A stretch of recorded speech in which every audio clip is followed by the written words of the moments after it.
네. 안녕하세요. 이번에 세계 아이돌 에버퍼플 포스트 모템 툰 렌더링 개발기 세션으로 찾아온 김명선입니다. 버추얼 콘서트를 준비하면서 많은 그런 작업 환경들이 있었는데요. 저도 회사와 외부의 기술 지원 없이 약 1년 정도 동안 팬덤분들과 같이 작업을 하면서 네, 즐겁게 작업을 했던 경험이 있습니다. 또 다행히도 많은 분들께서 즐겁게 봐주시고 또 그래서 저에게도 되게 행복한 경험이었는데요. 이번 버추얼 콘서트를 위한 툰 렌더링 개발기 세션에서는 상용 게임에서는 좀 다르게 좀 특별하게 다이나믹한 조명 환경이 있는 그런 환경에서의 특화된 툰 렌더링 R&D 그런 노하우들을 같이 전달을 해보고자 이번 세션에 기획을 하게 되었고요. 무엇보다도 세션에 이미지 사용을 허락해주신 아이님께도 감사 인사를 드리면서 시작을 해보고자 합니다. 제 소개를 간략히 드리면 저는 현재 유니티 게임 엔터테인먼트 테크놀로지 조직에서 소프트웨어 엔지니어로 근무를 하고 있습니다. 네, 세션에 먼저 다루기 전에 버추얼 콘서트, 그리고 버추얼 아이돌 시장에 대해서 간략하게 짚고 넘어가고자 하는데요. 현재 버추얼 아이돌 시장은 점점 시장이 커지면서 메인스트림에도 영향을 끼칠 만큼 많이 성장을 하고 있습니다. 대표적인 예로 일본의 홀로라이브, 국내 케이스에서는 이세계 아이돌, 플레이브, 스텔라이브, 프리아 등등 더 그 외 많은 버추얼 아이돌 분들께서 활동을 하고 계시고 또 활동을 이어나가고 계시는데요. 특히 또 버추얼 아이돌 시장이 활성화되면서 버추얼 콘서트 시장에 대한 그런 니즈도 생기게 되었습니다. 그리고 완전 온라인 환경으로 진행되는 버추얼 그런 3D 온라인 콘서트 환경도 있고요. 또 여기 국내 사진에서 보시듯이 그런 오프라인 환경, 실제 공연장 대여를 해서 공연장에서 팬분들과 함께 소통하는 방식의 그런 오프라인 콘서트 방식도 존재합니다. 특히 여기 저번 달에 유니티 코리아에서 세션에서 다룬 스타라이트 프로젝트를 보시면 조명에 대한 노하우가 굉장히 많이 담겨 있는데요. 그런 풀 3D 라이브 환경에서 조명에 대한 환경의 그런 노하우가 궁금하신 분들은 이 스타라이트 세션을 한번 참고해 보시는 것도 좋을 것 같습니다. 이렇게 버추얼 콘서트 시장이 활성화되면서 저도 이번에 운이 좋게 기회가 되어서 아이네님 솔로 콘서트에 참여를 하게 되었는데요. 이 콘서트 에버 퍼프에서는 유니버셜 렌더 파이프라인을 사용을 했습니다. 그리고 포워드 플러스 렌더링을 사용해서 프로젝트를 진행하였는데요. 포워드 플러스 렌더링을 사용한 이유로는 먼저 카툰 렌더링 개발할 때 조금 더 편하게 워크플로우를 하고자 함으로써 포워드 렌더링 환경을 이어간 것도 있고 또 씬 내에 되게 많은 라이트들이 배치되어 있는데 이런 다양한 조명 환경들을 다 렌더링 할 수 있도록 그런 라이트 컬링, 오브젝트의 라이트 제한이 없는 포워드 플러스를 사용을 하였습니다. 또 다른 이유로는 디퍼드 환경에서는 MSA가 적용되기 어렵기 때문에 이런 멀티 샘플링 엔티 엘리싱을 활용하기 위해서도 포워드를 사용을 하였고요. 또 다른 한편으로는 사실 이 포워드 플러스 렌더링이 과연 얼만큼 효과적일지 저에게도 기술적인 그런 실험을 해보고 싶었던 동기도 존재를 합니다. 포워드 플러스 렌더링에 대해서 더 기술적으로 궁금하신 분은 저번에 제가 데브익스 세션에서 다룬 포워드 플러스 따라가 보기 세션을 참고해 보셔도 좋을 것 같습니다. 이 에버퍼플에 사용한 캐릭터 쉐이더의 기반은 유니티 툰 쉐이더입니다. 그래서 유니티 툰 쉐이더를 기반으로 해서 몇 가지 기능들을 좀 추가 수정해서 했다는 걸 먼저 밝히고 싶고요. 저희 프로젝트의 타겟 플랫폼은 PC였기 때문에 다이렉트X 11 그래픽스 API를 사용하였고 타겟 플랫폼은 30프레임으로 설정을 하였습니다. 최초에 60프레임으로 하려고 했는데 60프레임을 막상 해보니 지나치게 또 부드럽고 오히려 그 콘서트 현장의 그 느낌이 좀 덜한 느낌이 들어서 30프레임으로 기획상으로 제안을 한 부분도 있고요. 또 기술적인 관점에서 봤을 때는 30프레임이 됨으로써 오히려 더 버짓이 많이 늘어나기 때문에 더 많은 렌더링 피처들을 적극적으로 고사양 옵션으로 적용을 해볼 수가 있었습니다. 프로젝트 내에 여러 가지 숫자로 보는 그런 장표를 좀 준비를 해봤는데요. 성과적인 측면에서는 최대 동시 접속자 수 8만 명 이상 분들이 많이 봐주셨고요. 그리고 프로젝트 내에는 400개 이상의 리얼타임 스팟라이트들이 배치가 되어 있습니다.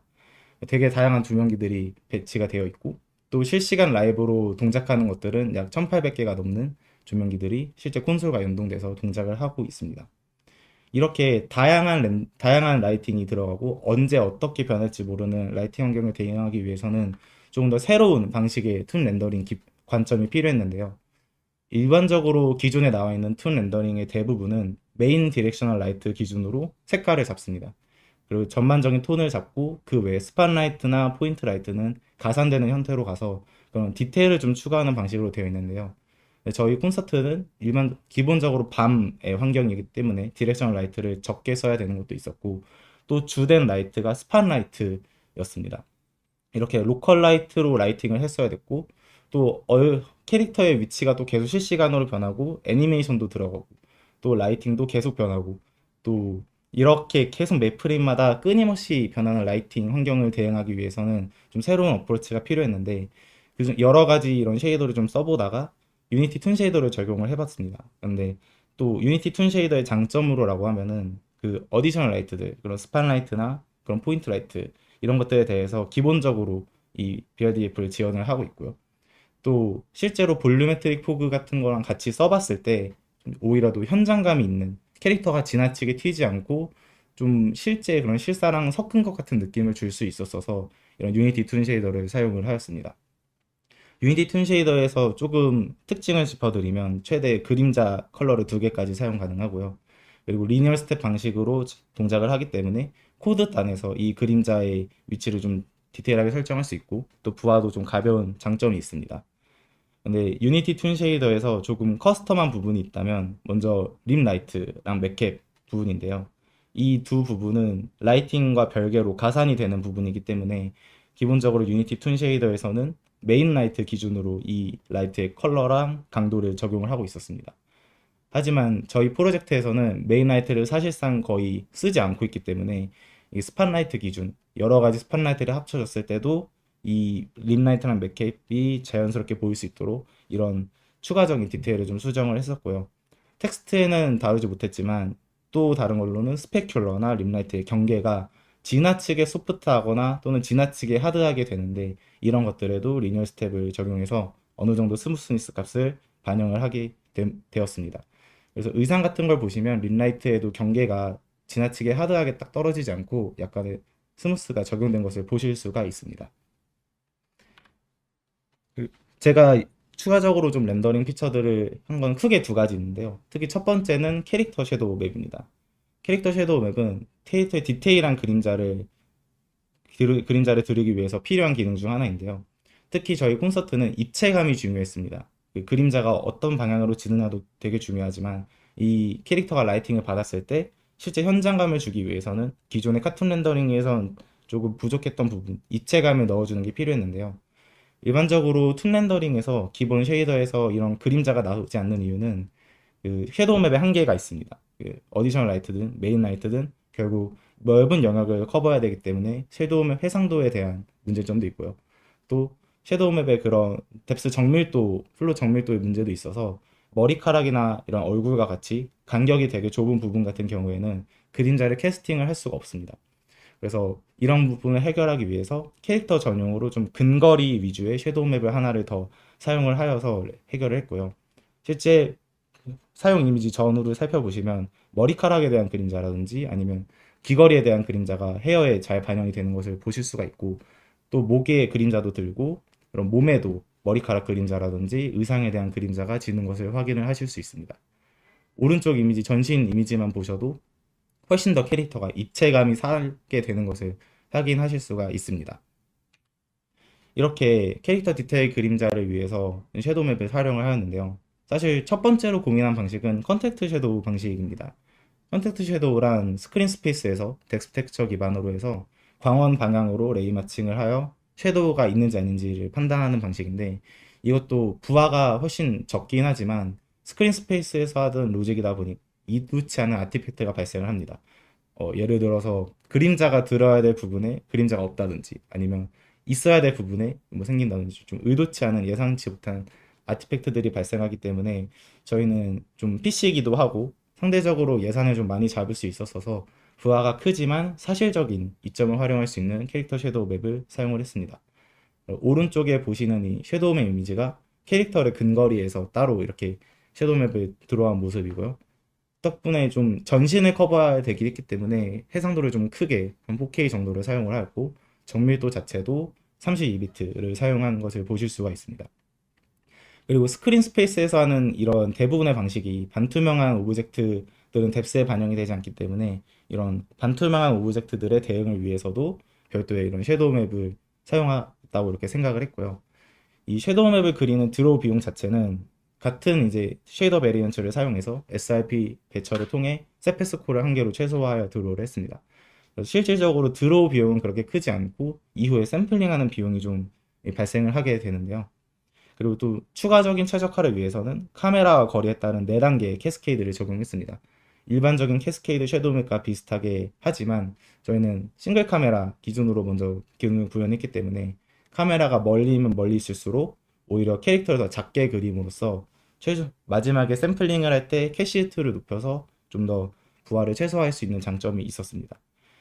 그래서 캐릭터 섀도우 맵 단편적으로만 봤을 때에는 얼굴 근접 구도에서 가장 큰 부하를 가지게 됩니다. 이 섀도우 맵 자체가 또 멀리 있을 경우에는 아예 그리지 않기 때문에 괜찮지만 근거리에서는 오히려 부하가 제일 크고, 또 하지만 또 역설적으로 프로젝트 전반적으로 봤을 때는 원거리에서 그려야 될 부분이 많아지고 얼굴 근접 구도에서는 가려지는 부분이 많기 때문에 전체적인 렌더링 비용은 원거리에서 이렇게 증가를 했습니다.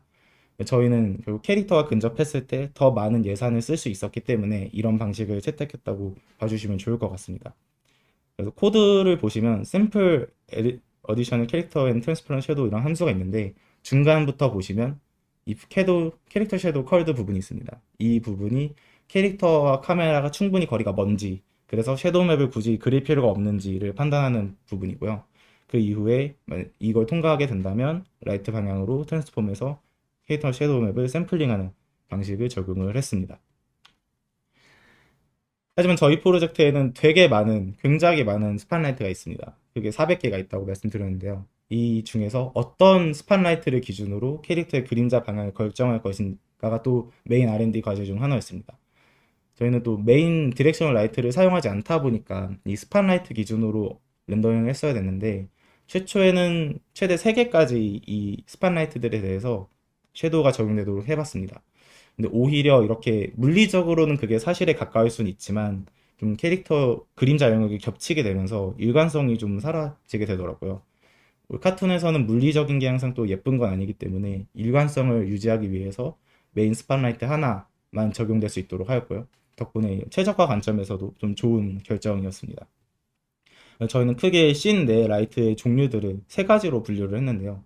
첫 번째는 캐릭터를 따라다니는 팔로우 라이트들이 존재하고, 그리고 팔로우 라이트가 없을 경우에는 메인 라이트, 디렉셔널 라이트가 되고, 그 다음에 디렉셔널 라이트도 없을 경우에는 그 외에 어떠한 스팟 라이트를 사용할 수 있도록 하였습니다.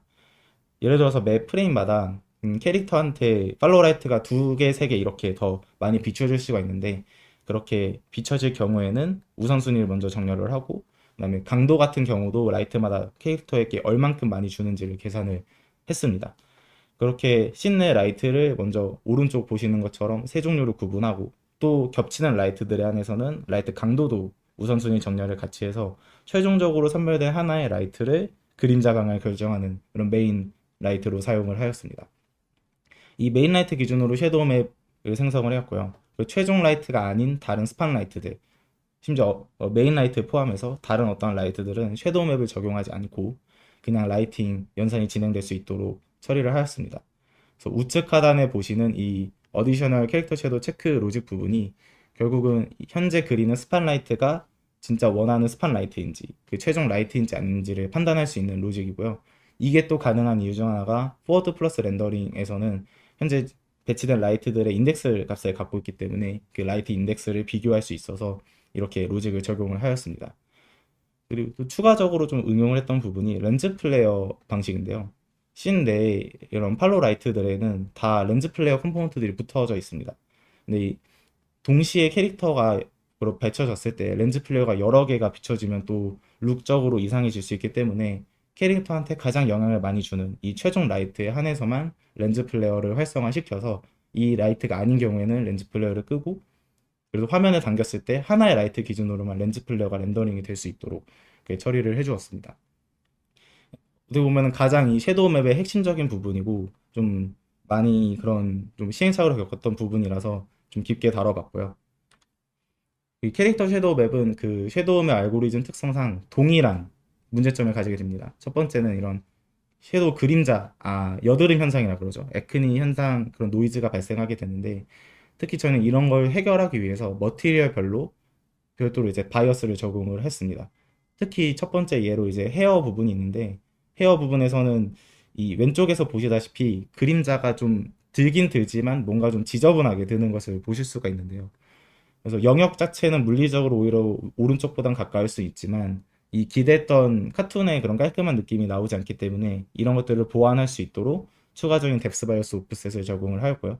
그래서 그 결과 좀 그림자 영역을 어느 정도 희생을 하는 건 있더라도 들어갈 때 부분 들어가고 또 그렇게 좀 노이즈가 심한 부분은 제거를 함으로써 이렇게 조정을 적절히 하였습니다. 그리고 얼굴 같은 경우에는 이 뎁스 바이어스로만 해결되진 않았는데요. 특히 얼굴 렌더링 할 때 가장 큰 과제는 머리카락이나 아니면 캐릭터를 지나는 다른 뭐 팔이 도중에 지난다든지 손가락이 도중에 교차된다든지 이런 부분에서도 렌더링이 다 들어가는 걸 원했는데 그 근데 얼굴 자체의 그림자 예를 들어 코가 오똑하다 보니까 코 자체의 그림자가 인중에 비친다든지 아니면 입술에 대한 그림자가 하관에 영향을 준다든지 좀 노이즈가 각도에 따라서 심하게 되는 경우도 발생을 했습니다. 이런 경우를 좀 막기 위해서 얼굴 자체에는 노멀 바이어스를 추가 적용하였고요. 덕분에 그런 캐릭터 코나 아니면 이제 다른 부분이 얼굴의 다른 어떤 피부의 영역에 그림자 노이즈를 주지 않도록 이렇게 막음으로써 뎁스 바이어스는 또 그대로 유지하고 예를 들어 뭐 머리카락 부분은 그대로 렌더링이 되고 대신에 얼굴 자체의 그림자는 제거함으로써 깔끔한 룩을 이렇게 이뤄낼 수 있었습니다. 기본적으로 캐릭터 섀도우에 글로벌적으로 적용되는 뎁스 바이어스, 노멀 바이어스가 있는데 거기에 추가적으로 이렇게 머티리얼별로 적용했다고 생각을 해주시면 될 것 같습니다. 이 섀도우 맵의 또 하나 이제 장점 중 하나가 그림자 영역을 더 디테일하게 잡을 수 있는 건데요. 특히 이제 왼쪽에 박스 친 부분을 보시면 립라이트랑 맥캡 같은 경우에도 그림자가 적용될 수 있습니다. 한마디로 말하면 차폐인데요. 결국 그 실제 어깨 라인에 원래 라면은 립라이트 라인이 들어가야 되는 부분인데 캐릭터 머리카락 그림자가 캐스팅 되면서 이런 걸 디테일을 좀 추가를 할 수 있었고요.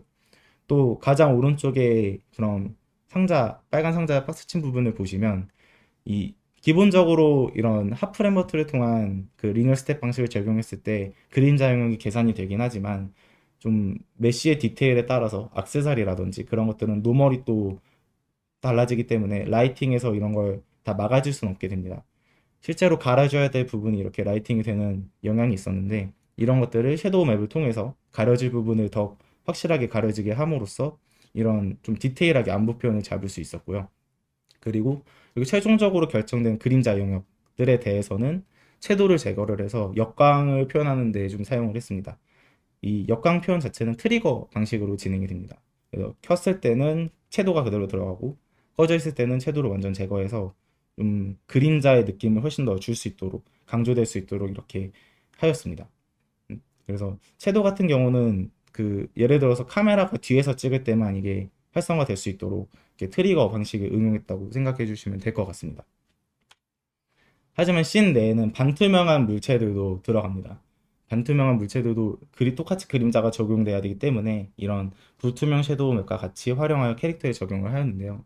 대표적인 예로 이 에버퍼플 내에서는 가장 왼쪽처럼 좀 디테일한 천이 많은 그런 의상도 있고요. 또 중간 이런 의상 같은 경우에는 레이스 부분이 있고 또 귀걸이 같은 경우도 반투명에 속합니다. 이런 반투명한 그림자를 좀 추가하기 위해서 별도의 트랜스퍼런트 섀도우 맵을 생성을 했는데요. 이것도 마찬가지로 아까 오페이크한 그런 불투명한 섀도우 맵을 다루듯이 또 드로우를 한 번에 같이를 하였고요. 추가적인 텍스처를 썼다면 이제 알파의 합계에 해당하는 텍스처를 하나 더 사용했습니다. 이 텍스처의 목표는 반투명한 물체의 경우 그림자도 사실 반투명한 게 맞아서 이 반투명한 그림자의 강도를 적용하는 데 이 알파섬 텍스처를 별도로 사용하였습니다. 그래서 코드로 살펴보면 먼저 캐릭터 앤 트랜스퍼런트 섀도우 맵이 불투명과 그런 반투명 섀도우 맵을 동시에 활용하는 것을 볼 수 있고요. 첫 번째로는 이 캐스케이드 단계에 따라서 UV를 스케일하는 단계가 있고 그 다음에 두 이제 불투명과 반투명 샘플링을 해서 더 큰 값을 리턴을 하게 되는데 반투명 섀도우 맵 로직 자체는 먼저 이 트랜스퍼런트 섀도우 맵을 통해서 반투명 그림자의 영역을 판정하고요. 그리고 알파섬 텍스처를 활용해서 반투명 그림자의 강도를 판단하게 됩니다. 이 기본적인 원리는 그 알파섬 이런 텍스처의 현재 값에서 기존 현재 의상의 반투명도, 그 투명도를 뺨으로써 그런 어테뉴에이션을 계산을 하게 되는 방식인데, 이 방식의 좀 문제점이라고 하면은 최대 한 겹 정도까지만 좀 디테일하게 들어가게 됩니다. 뭐 두 겹이나 세 겹이 점점 더 들어갈수록 그 반투명 그림자 강도가 제대로 적용되진 않는데요. 또 막상 또 근데 적용을 해보니까 뎁스가 오히려 깊어지면 깊어질수록 사실 그림자도 그만큼 더 불투명해지고 실제 렌더링 되는 값도 반투명하지 않고 또 불투명에 가까워지기 때문에 이러한 방식으로 충분히 디테일을 볼 만큼 살릴 수 있었어서 이런 별도의 텍스처가 적용이 된 것을 보실 수가 있습니다. 그래서 적용 전후의 모습을 보시면 확실히 그 적용 전에는 그냥 반투명한 그림자가 렌더링 됐다면 오른쪽에는 반투명한 천이 다른 반투명한 천의 그림자가 될 때 이렇게 반투명하게 또 그림자가 강도가 적용이 돼서 이런 디테일이 좀 추가적으로 들어가 있다라고 보여주시면 될 것 같습니다. 그래서 최종적으로 전후 비교를 해보면 첫 번째 이미지 같은 경우에는 되게 좀 플랫해 보이고 뭔가 입체감이 좀 많이 죽어 있긴 한데 오른쪽 부분에 보시면 반투명 그림자라든지 아니면 그런 그림자 묘비 훨씬 더 디테일하게 들어가서 캐릭터가 좀 확실히 입체적으로 보인다라는 장점이 생기게 됩니다. 그래서 좀 더 자세히 보시면 반투명 천의 그림자가 불투명한 금속에도 들어가 있고요. 또 불투명한 금속의 그림자가 반투명한 천에도 들어가 있어서 이렇게 좀 디테일을 좀 캐릭터 섀도우 맵을 통해서 살릴 수 있었다라고 봐주시면 좋을 것 같습니다.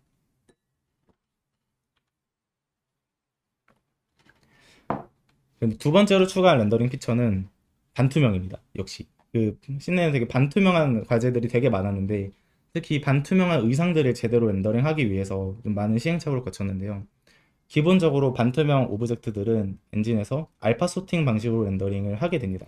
알파 소팅이란 먼저 불투명한 오브젝트를 다 그리고 그 이후에 트랜스퍼런트한 알파 값이 있는 물체들을 그리는 방식인데 이 알파가 값이 있는 렌더링을 할 때 피벗 포지션 기준으로 뒤에서부터 앞으로 이렇게 하나씩 그리게 되는데요. 때문에 카메라의 위치가 변한다거나 이런 좀 방향이 바뀔 때마다 앞뒤 순서가 자꾸 바뀌어서 제대로 렌더링이 되지 않는 경우가 발생을 합니다. 근데 저희 프로젝트에서 들어간 이 반투명한 이슈는 심지어 단일 메쉬입니다. 그래서 이런 알파 소팅과 좀 독립적으로 애초에 여러 가지 천 같은 경우가 여러 겹으로 쌓이게 되었고 또 이런 뒤에서부터 앞으로 렌더링 하는 것도 불가능하기 때문에 겹도 두 겹 수준이 아니라 계속 더 뭐 네 겹 이렇게 중첩이 되다 보니 이런 걸 해결할 필요가 있었는데요. 이런 걸 해결하는 방법은 여러 가지가 있지만 그중 대표적인 게 순서 상관없는 반투명, 줄여서 OIT라고 부르는 렌더링 기법이 있습니다. 이 OIT 중에서도 많은 알고리즘이 존재하는데요. 제가 이 프로젝트에 사용한 방식은 링크드 리스트 기반의 OIT입니다. 이 링크드 리스트 기반의 OIT 디테일은 알고리즘 디테일은 뒤에 레퍼런스에 첨부했으니 그거 궁금하신 분들은 그 부분을 살펴보시면 되겠고요. 좀 특징적인 걸 먼저 설명을 드리면 해상도에 비례한 버퍼를 가지고 있고 최대 8겹을 지원을 합니다.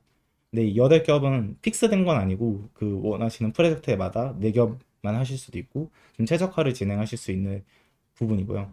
기본적으로 트랜스퍼런트 렌더링을 할 때 프래그먼트 쉐이더에서 모든 라이팅 계산을 진행하고 버퍼에 기록을 합니다. 그래서 OIT 버퍼에 한 겹 한 겹 한 겹 이렇게 쌓게 되고 최종적으로는 클립을 진행해서 실제 렌더링은 되지 않고 버퍼에만 렌더링 결과를 쌓아 나가고요. 마지막에 이 반투명한 렌더링이 모두 끝났을 때 OIT 버퍼를 활용해서 뎁스별로 정렬을 하고 블렌딩 이렇게 적용을 함으로써 실제 렌더링을 좀 덮어 쓰는 방식으로 진행을 하게 됩니다.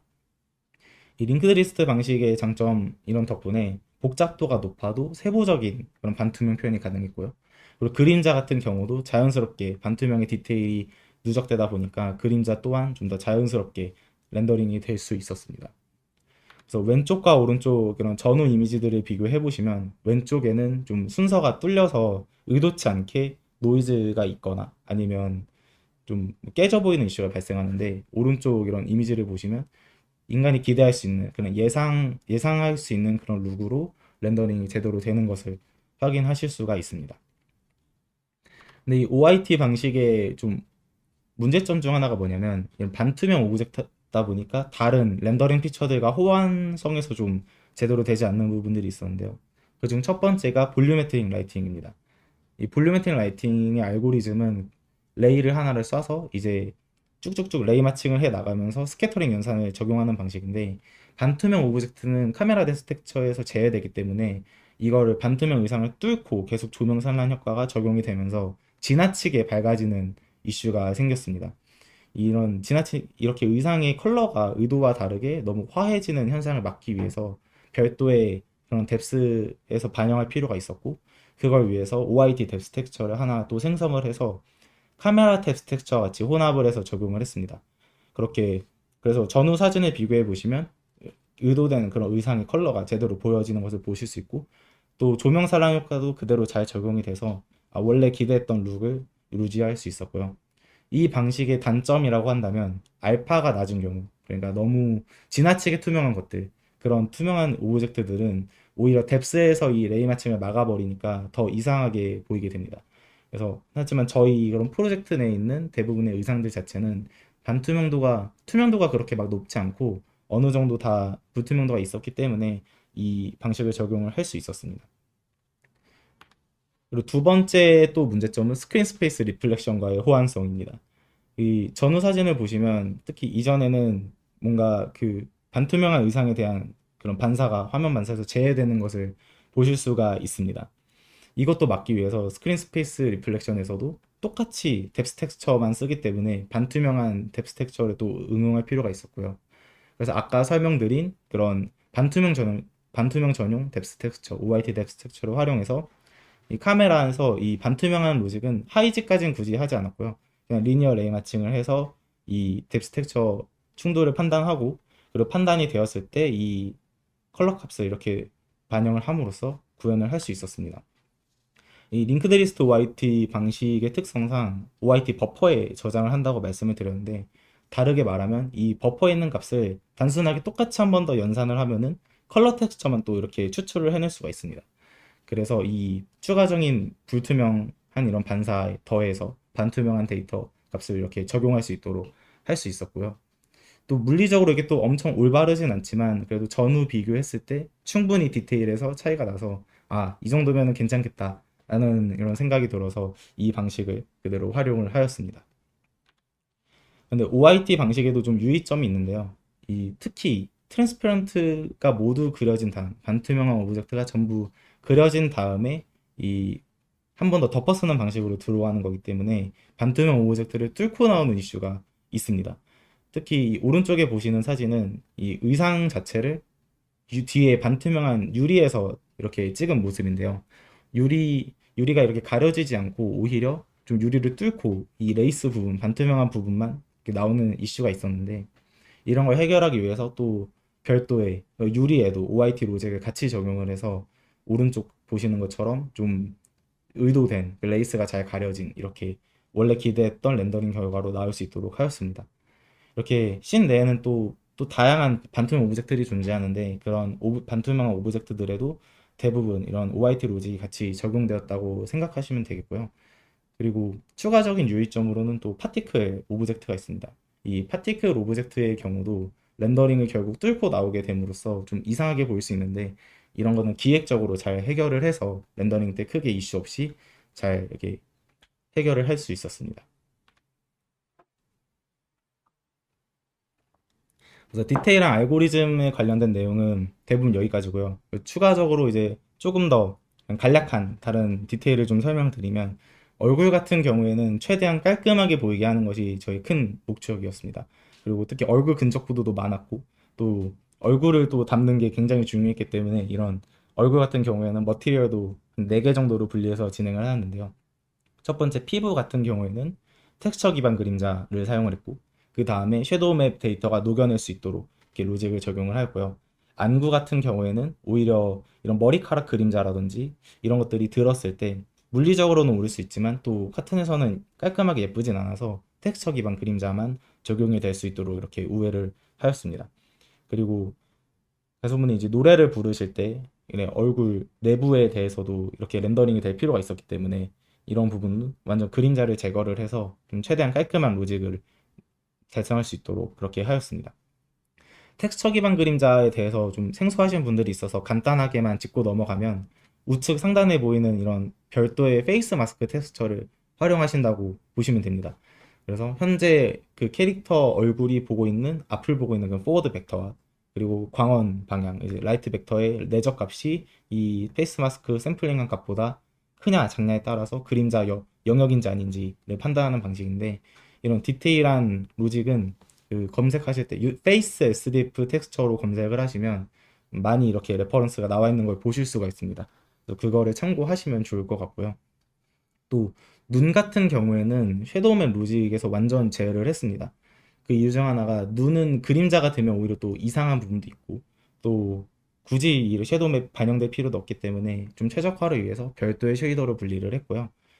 그리고 또 좀 추가적인 디테일, 예를 들어서 이런 텍스처 UV 굴절 오프셋 등을 추가해서 카메라 방향에 따라 눈동자 동공이 좀 따라올 수 있도록 이런 로직을 같이 적용을 하였습니다. 이 전후 이미지 여기에 보이시는 건 좀 극단적으로 추가한 예고요. 실제 프로젝트 내에서는 여기 절반 정도의 강도만 적용을 해서 캐릭터가 그렇게 눈에 띄진 않지만 또 없을 때는 뭔가 좀 허전한 그런 렌더링 피처라고 보시면 될 것 같습니다. 그리고 마지막으로 그 최종적인 밝기 제한에 대해서도 좀 R&D가 필요했었는데요. 연출상 의도적으로 캐릭터를 태우는 장면이 이렇게 필요했습니다. 이럴 경우에 캐릭터가 좀 어떻게 좀 보여지냐도 좀 중요했는데 특히 예를 들어서 라이트의 세기가 11이다. 그럴 경우에는 굉장히 센 밝은 그런 붉은 계열의 라이팅이 들어가야 되는데 일반적인 그런 세츄레이트만 통해서는 그냥 결국 111 클립이 되면서 최종 화이트로만 이제 반영이 되면서 캐릭터의 룩은 다 사라지고 원래 기대했던 그런 질감이나 뭐 색깔은 다 사라지고 좀 너무 지나치게 타는 현상이 있었습니다. 이런 걸 좀 막기 위해서 고민을 해봤는데 제가 생각했을 때에는 캐릭터가 가장 밝은 그 세기는 텍스처 색상이라고 생각을 했습니다. 애초에 아바타 제작자분들이 만들어 주실 때도 텍스처링 할 때 그 텍스처가 가장 그런 기대되는 예상을 하고 있는 밝기라고 생각을 해서 이 텍스처 값을 넘지 않도록 기본적으로 좀 제한을 두었고요. 좀 추가적으로 이제 뭐 림라이트나 맥켓 같이 가산적인 것들은 별도로 좀 여기까지만 오프셋을 줘서 이 이상을 넘어갈 수 없도록 설정을 하였습니다. 그래서 그 결과 캐릭터를 좀 세게 태워도 캐릭터가 너무 지나치게 밝아지지 않고 그런 캐릭터임을 인지할 수 있는 좀 기도된 원로에 의도하고 있던 색감을 유지할 수 있었고요.